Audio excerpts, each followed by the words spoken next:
하겠습니다. 말씀은 사도행전 7장입니다. 사도행전 7장 1절부터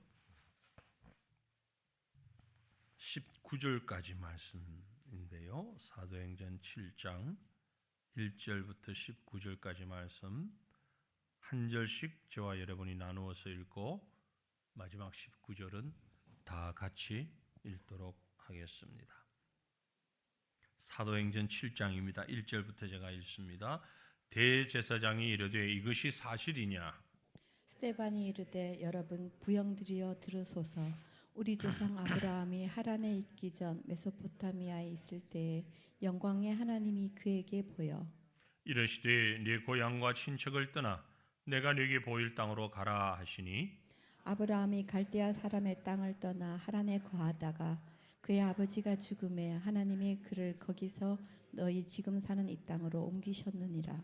그러나 여기서 발 붙일 만한 땅도 유업으로 주지 아니하시고 다만 이 땅을 아직 자식도 없는 그와 그의 후손에게 소유로 주신다고 약속하셨으며 하나님이 또 이같이 말씀하시되 그 후손이 다른 땅에서 나그네가 되리니 그 땅 사람들이 종으로 삼아 400년 동안을 괴롭게 하리라 하시고 또 이르시되 종 삼는 나라를 내가 심판하리니 그 후에 그들이 나와서 이곳에서 나를 섬기리라 하시고 할례의 언약을 아브라함에게 주셨더니 그가 이삭을 낳아 8해 만에 할례를 행하고 이삭이 야곱이 우리 12조상을 낳으니라. 여러 조상이 요셉을 시기하여 애굽에 팔았더니 하나님이 그와 함께 계셔 그 모든 환난에서 건져내사 애굽 왕 바로 앞에서 은총과 지혜를 주심에 바로가 그를 애굽과 작기 온 집의 통치자로 세웠느니라. 그때에 애굽과 가나안 온 땅에 흉년이 들어 큰 환난이 있을세 우리 조상들이 양식이 없는지라 야곱이 애굽에 곡식 있다는 말을 듣고 먼저 우리 조상들을 보내고 또 재차 보내매 요셉이 자기 형제들에게 알려지게 되고 또 요셉의 친족이 바로에게 드러나게 되니라. 요셉이 사람을 보내어 그의 아버지 야곱과 온 친척 75사람을 청하였더니 야곱이 애굽으로 내려가 자기와 우리 조상들이 거기서 죽고 세겜으로 옮겨져 아브라함이 세겜 하몰의 자손에게서 은으로 값주고 산 무덤에 장사되니라. 하나님이 아브라함에게 약속하신 때에 가까움에 이스라엘 백성이 애굽에서 번성하여 많아졌더니 요셉을 알지 못하는 새 임금이 애굽 왕위에 오르매 그가 우리 족속에게 교활한 방법을 써서 조상들을 괴롭게 하여 그 어린아이들을 내버려 살지 못하게 하려 할세. 아멘. 어느 대기업에서 아프리카 진출을 위한 시장 조사를 하게 됩니다. 두 사원을 아프리카 현지에 보내어서 우리가 저 아프리카에 신발 수출을 하기를 원하는데 어떻게 전망을 하겠느냐 하고 시장 조사를 하게 했습니다. 돌아온 두 사원이 사장에게 이렇게 보고를 합니다. 사장님, 한 사람의 보고입니다. 아프리카 사람들은요, 한 사람도 신발을 신고 다니는 사람이 없습니다. 그러니 한 클레도 팔 수가 없습니다. 신발 없이도 지금까지 잘 사는 사람들입니다. 그랬더니 또 한 사람이 아닙니다, 사장님.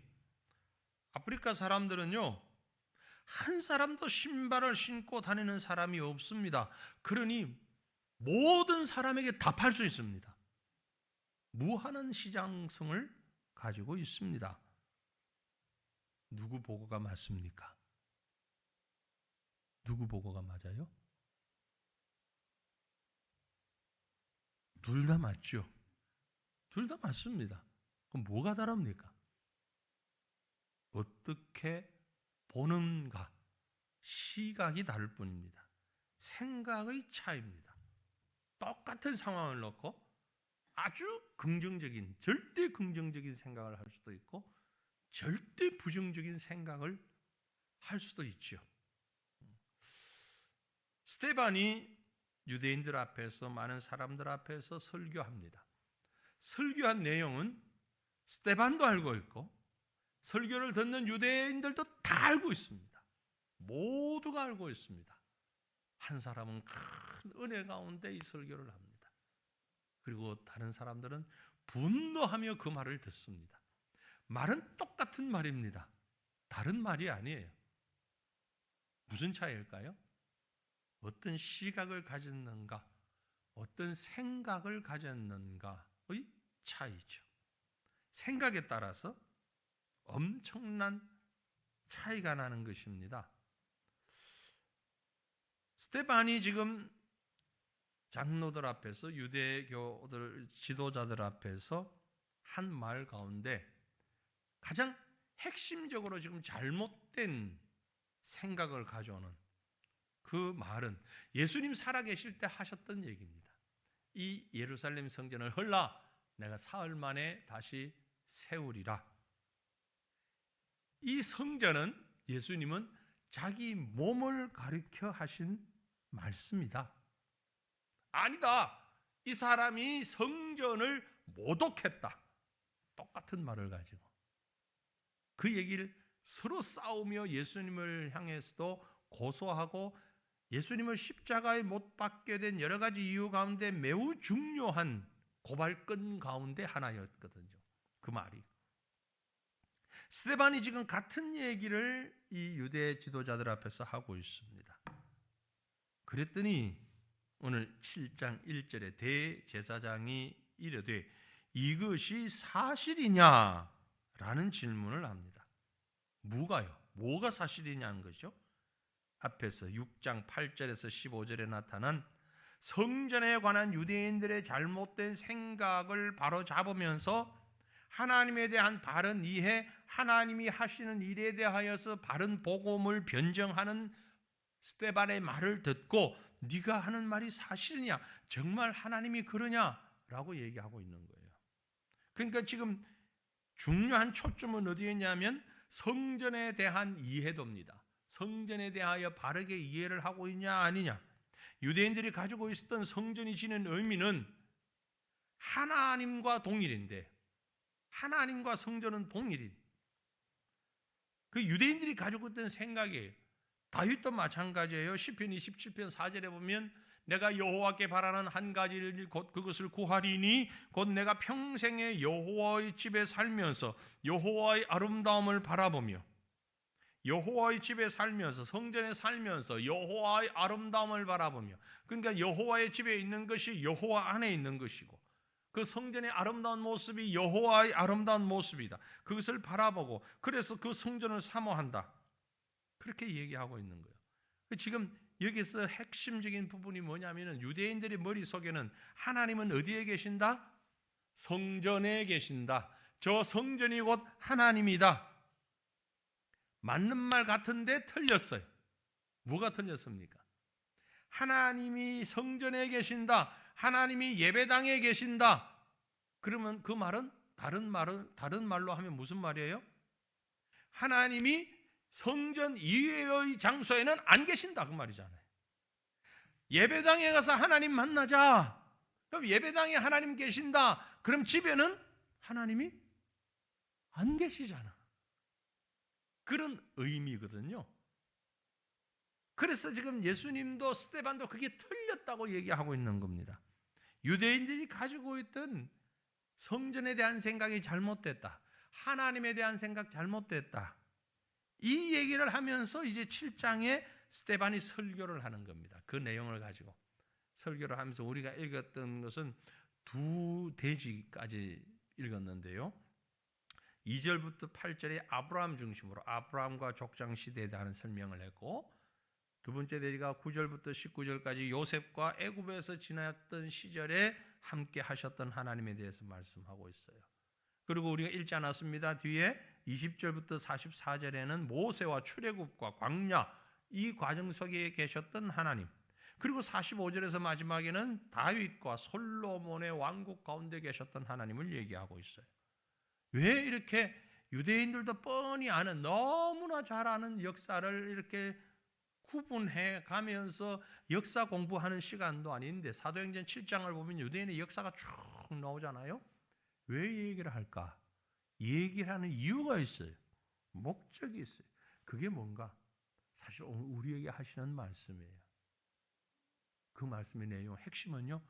하나님을 얘기하고 싶은 거예요. 아브라함을 말하려고 하는 거 아닙니다. 요셉을 얘기하려고 하는 게 아니고요. 모세를 얘기하는 게 아니고 하나님을 얘기하는 거예요. 하나님. 어떤 하나님? 볼까요? 2절부터 8절을 보면은요. 아브라함을 인도하신 하나님에 대해서 말씀하고 있어요. 아브라함을 인도하신 하나님. 그 하나님 어떤 하나님? 하나님의 계획과 작정하신 대로 하나님의 주권을 가지고 인도하시는 하나님. 하나님이 아브라함을 부르시기 전에 아브라함은 어디에 있었죠? 어디에 있었죠? 하란에 있었죠. 하란에. 예. 2절부터 쭉 내용이 보면 그렇습니다. 여러분 부형들이여 들으소서. 우리 조상 아브라함이 하란에 있기 전 메소포타미아에 있을 때 영광의 하나님이 그에게 나타나서 보여 이르되 내 고향과 친척을 떠나 내가 네게 보일 땅으로 가라. 아브라함이 갈대아 사람을 땅을 떠나 하란에 거하다가 메소포타미아에서 하란으로 갔다. 그 얘기를 하고 있는 거죠. 메소포타미아 정확하게 얘기하면 우르죠. 우르에서 하란으로 옮길 걸 말합니다. 창세기 11장에 아버지 데라와 함께 움직였던 그걸 얘기하죠. 여러분 우리 창세기 11장 한번 볼까요?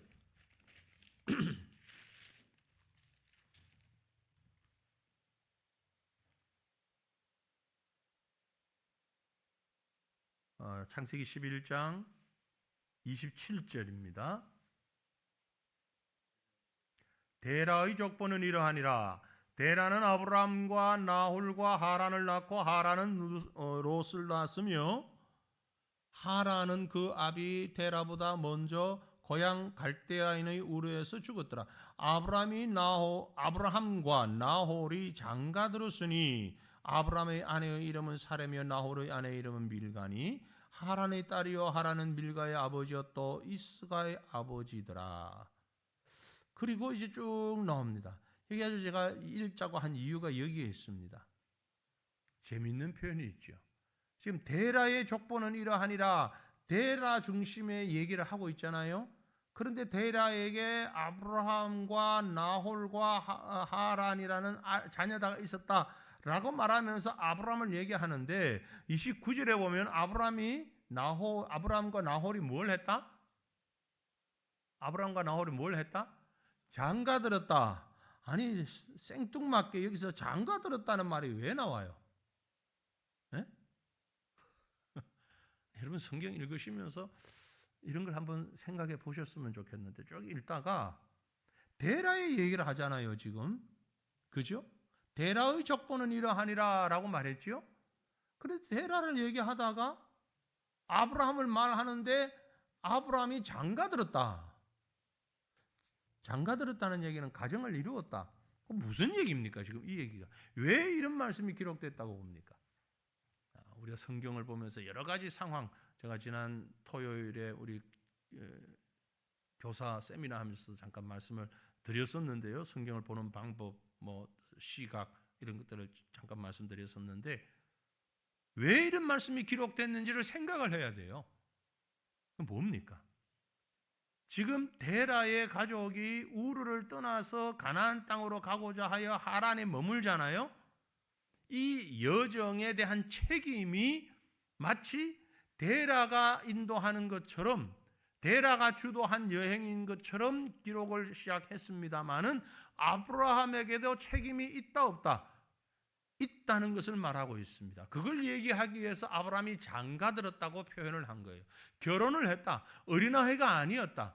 부모가 가자 그러면 예 그러고 쫄래 나오는 아무 생각 없이 나서는 그런 어린아이 아브라함이 아니라 이미 결혼을 하고 가정을 이루고 그 한 가정의 가장이 된 아브라함. 그러니까 데라가 말을 할 때에 자기가 판단해서 예 그러죠 라고 할 수도 있고 아니요 나는 가지 않겠습니다 라고 말할 수도 있는 자율권이 있는데 주도권이 있는데 그런데 아브라함은 아버지 데라와 함께 하나님이 명하시는 곳으로 순종하며 나갔다. 아브라함의 순종의 지분을 얘기하는 겁니다.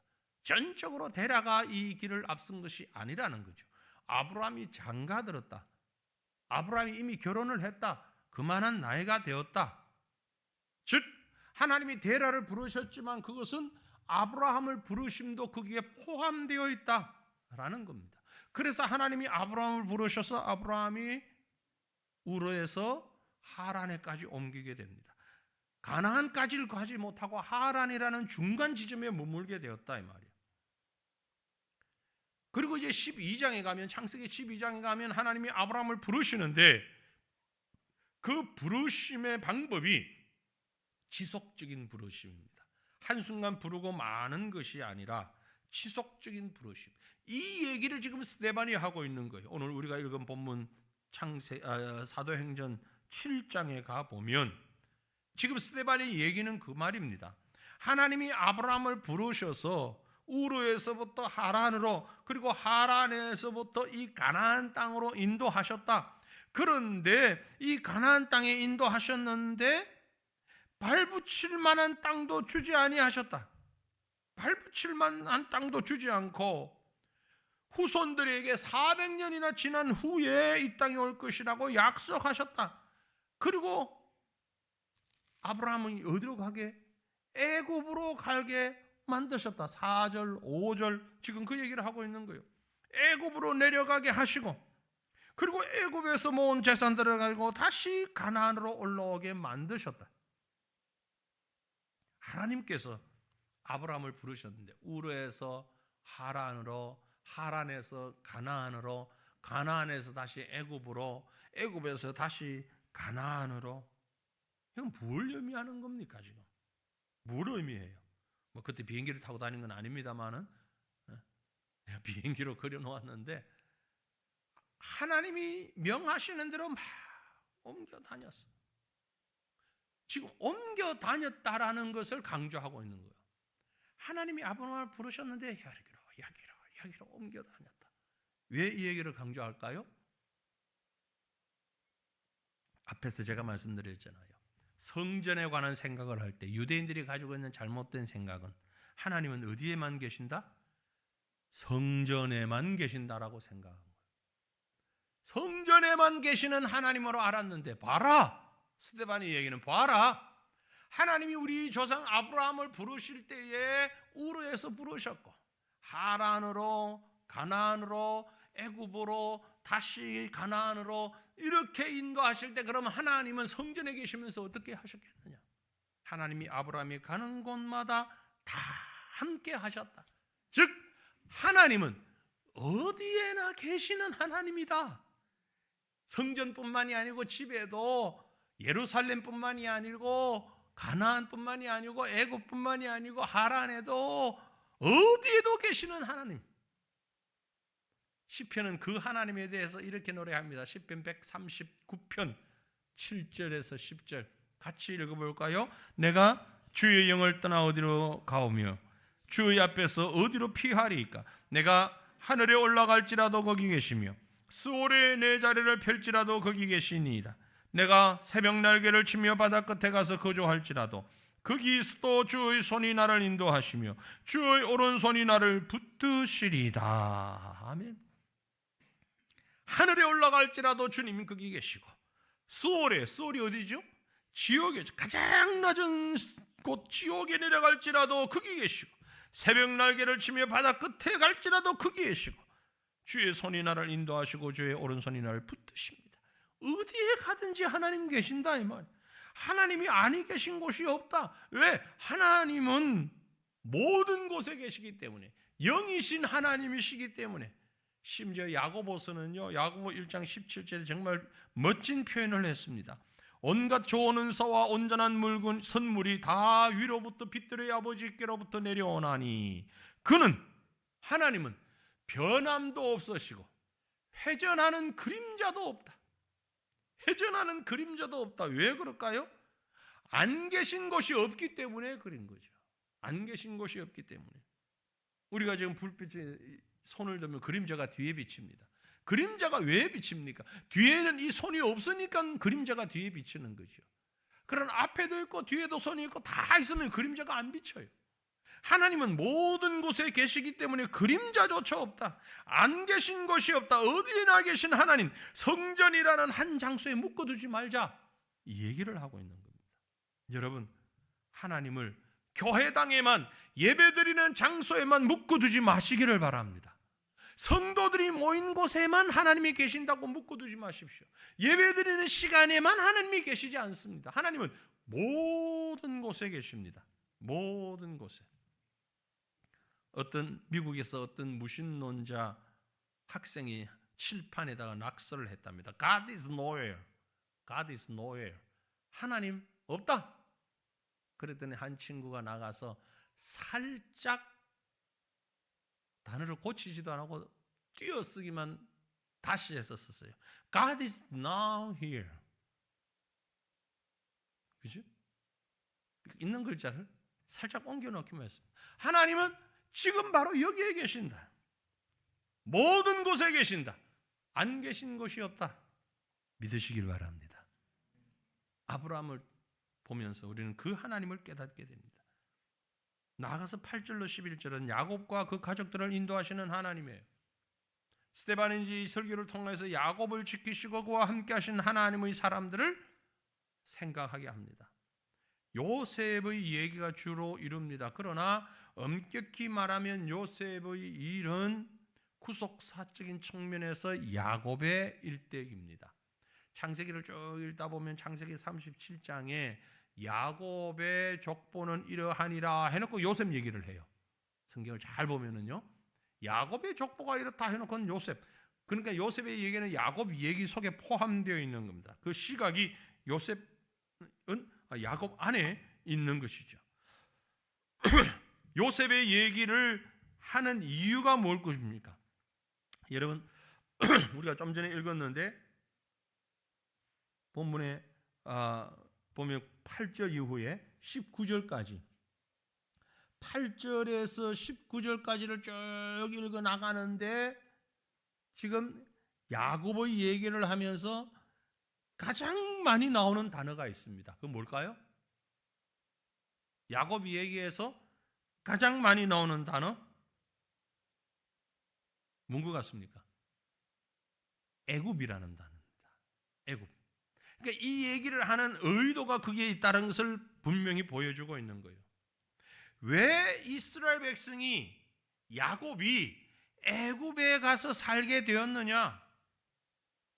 적어도 그 형들의 미움을 받아서 요셉이 팔려가고 이런저런 과정을 거쳐서 애굽이라는 곳에 가서 결국 그곳에서 400년 종살이를 하게 되는, 어찌 보면 이스라엘 백성들에게 있어서 그 백성들이 애굽에 가게 된 과정은 상당히 부끄러운 일입니다. 그죠?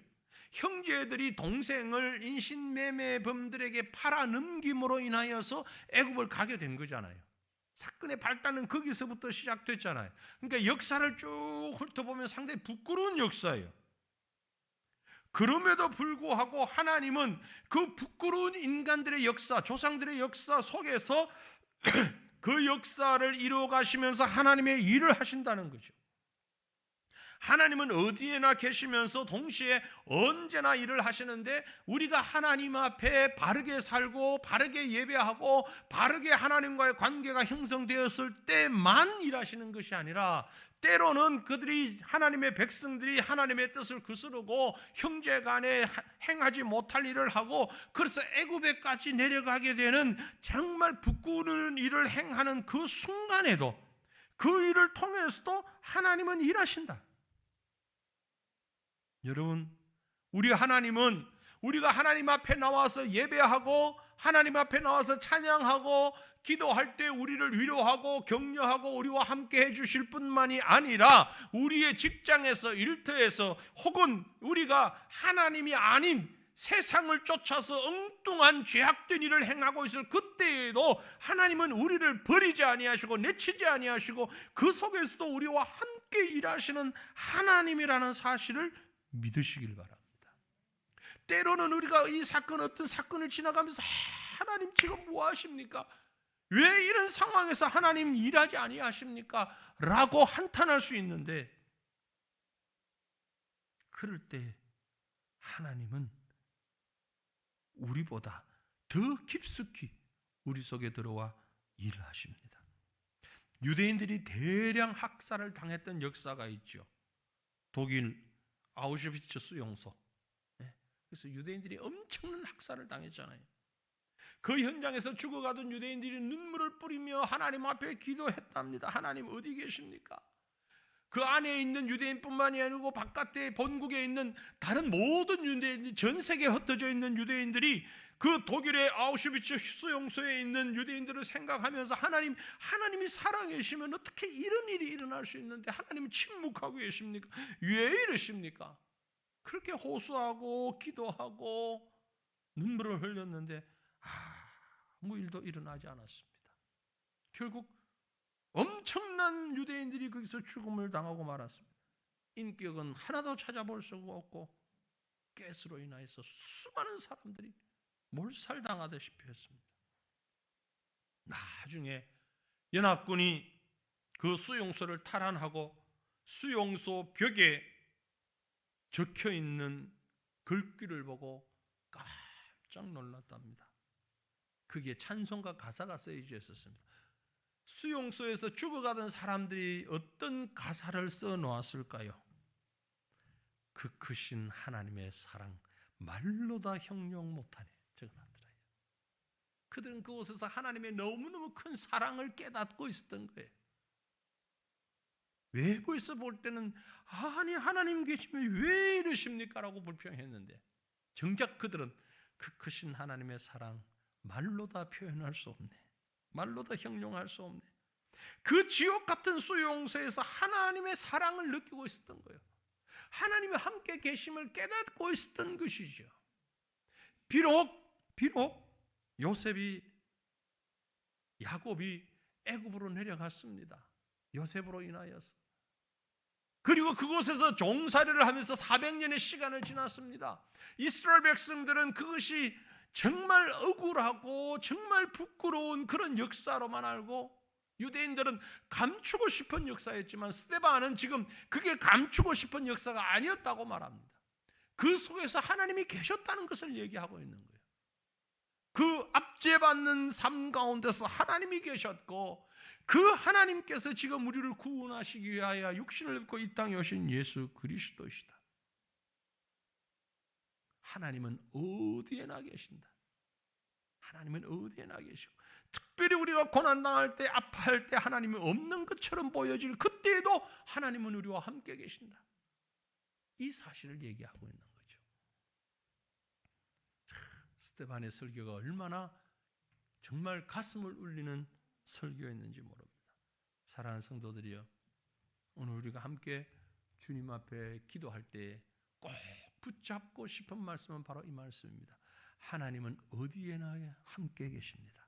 하나님은 우리와 함께 계십니다. 장소에 불문하고 상황에 불문하고 갈대아 우르든 하란이든 가나안이든 애굽이든 하나님은 함께 계십니다. 심지어 하나님이 형제를 팔아먹는, 그래서 그 형제가 종이 되는 그런 상황 가운데서도 하나님은 계십니다. 그 하나님이 오늘 우리와 함께 계십니다. 여러분이 지금 어떤 문제로 인하여서 염려하고 근심하고 고통당하고 오랜 시간 기도하면서 하나님 앞에 하나님 정말 하나님이 계십니까? 계신다면 왜 나의 이 기도를 듣지 아니하시냐고 가족을 위해서, 자녀를 위해서, 사업을 위해서 기도할 때에 하나님이 안 들으시는 것 같고 하나님이 응답하지 아니하시는 것 같고 하나님이 무관심한 것 같고 그래서 하나님 저 멀리 계신 것 같아 보일지라도 전혀 그렇지 않다라는 것을 꼭 믿으시길 바랍니다. 하나님은 지금 여기에 여러분과 함께 계십니다. 그 하나님 앞에 엎드려 기도하는, 그 하나님을 만나는 귀하고 복된 이 밤이 될 수 있기를 우리 주님의 이름으로 축원합니다. 우리